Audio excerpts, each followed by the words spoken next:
explain the next point, that is array of structures. Array means what? It is a group of same kind of data elements. Here I have created student structure. Roll number, name and marks. These are the three members of this structure. Now I want to store marks of any one student. Then we can easily declare one variable like S of that type, student. Okay. But I want to store information about 5 students.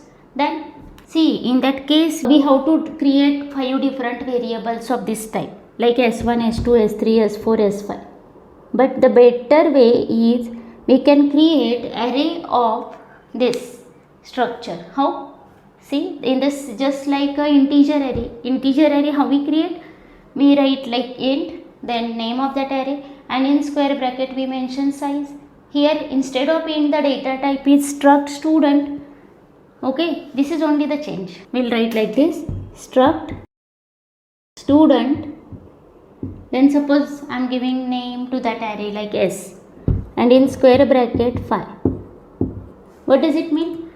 Here S is a array because of the square bracket of 5 elements, and each element of that array is of type struct student. Now the individual elements of that array will be S of 0, then S of 1, S of 2, S of 3 and S of 4. In this way, see how the internal structure will be. Here this for this array how many bytes will get allocated? Here see, roll number 2 plus 20, 22 plus 4, 26 bytes will get allocated for one variable of that structure like 26. These are 26 bytes. The first 2 are for that roll number, then next 20 for name, and the last 4 for marks. In this way.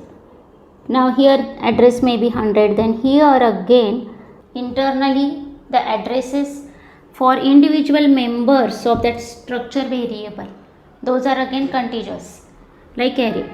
Getting? Now the second element of that array, that is S of 1, this one is S of 0. Now the second one is S of 1. Again for that 26 bytes will get allocated, next 26 bytes. First 2 for roll number, next 20 for name, and here are the 4 bytes for marks. Getting? In this way for all 5 elements the memory will get allocated. Getting? Then next 26, next 26, next 26. Now the first element like this is a S of 0. Then next one is S of 1 here. Then consider this one is S of 2, S of 3 and S of 4. Okay, these are 26 bytes, these are 26. Here these all are again 26 bytes. Now see, we know the array elements are stored contiguously. That's why if the first element of that array, that is S of 0, is here, then contiguously the second element of that structure, whatever that array, will be here only. Here again internally the elements will be stored contiguously. Internally members are contiguous, and again for whole array if we are considering one array element and then next one, all are again contiguous. In this way means here let address is 100, then here address is 126. Of course, because for first array element 26 bytes are needed. Now from that internally roll number will take 2, then name will take 20, marks will take 4. In this way. Getting? Now here this one is S of 0, this one is S of 1.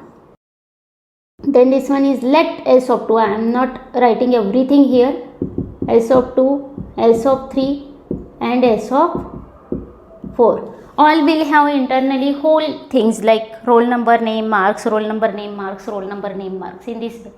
Getting? Now how to access again individual members for any individual element of that array? Like S of 0 dot RNO, S of 0 dot name. In the same way, just like a normal variable of that structure. Getting? Using dot operator, we can fetch individual elements of that particular array element. Getting? Here how to accept this array and how to display. Means suppose program is like this, accept data about 5 students and display it. Then how to do that? See, here I am going to explain. See, here we will create array of 5 students. Here we can create, or in main also we can create, like s of 5.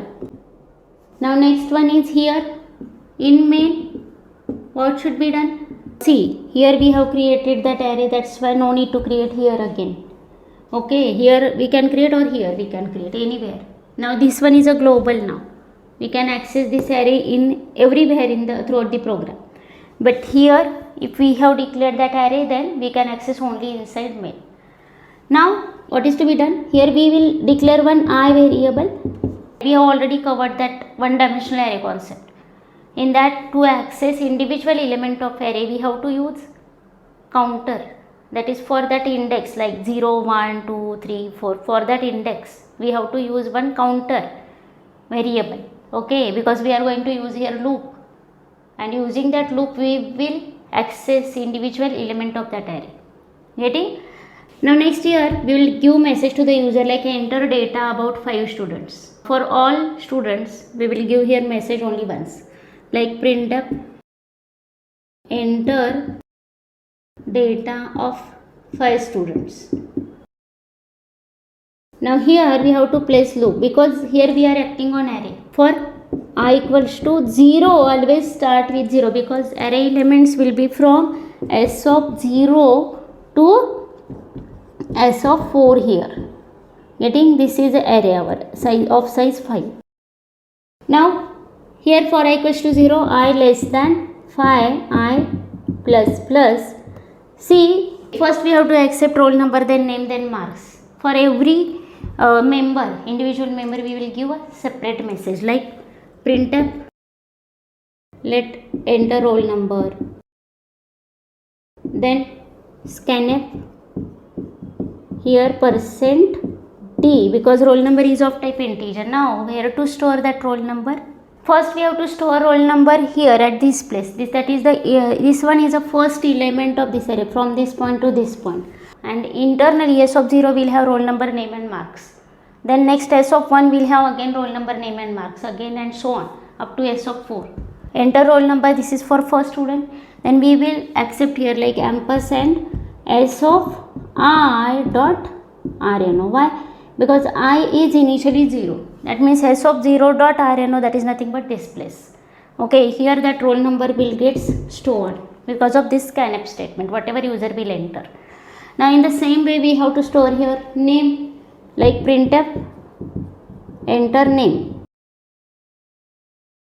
Now scanf, here you can use either scanf or getters, anything. Scanf percent s comma, here don't use ampersand, we know while accepting string we don't use that ampersand. S of dot name. In the same way we have to accept marks, like printf enter marks, then scanf percent f, marks are of type float, that's why percent f comma, here use ampersand s of I dot marks. Here for all students we have accepted data, because see I is initially 0. For s of 0 dot name, s of 0 dot marks, all gets accepted. For s of 1 all information here we accept, then s of 2, s of 3 and s of 4. In this way we can accept data about 5 students, and in the same way we can display data of 5 students. How? Just use printf only. Like for loop again we have to place. Here we will write data printf 5 students data, like /n 5 students data. And again we will put for loop for display also. How?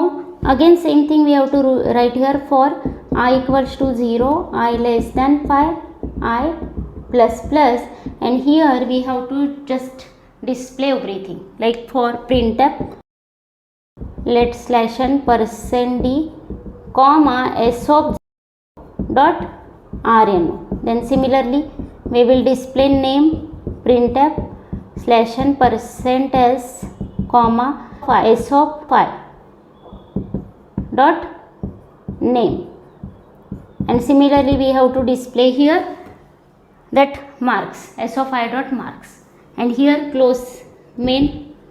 In this way we can do program to accept 5 students data and display it.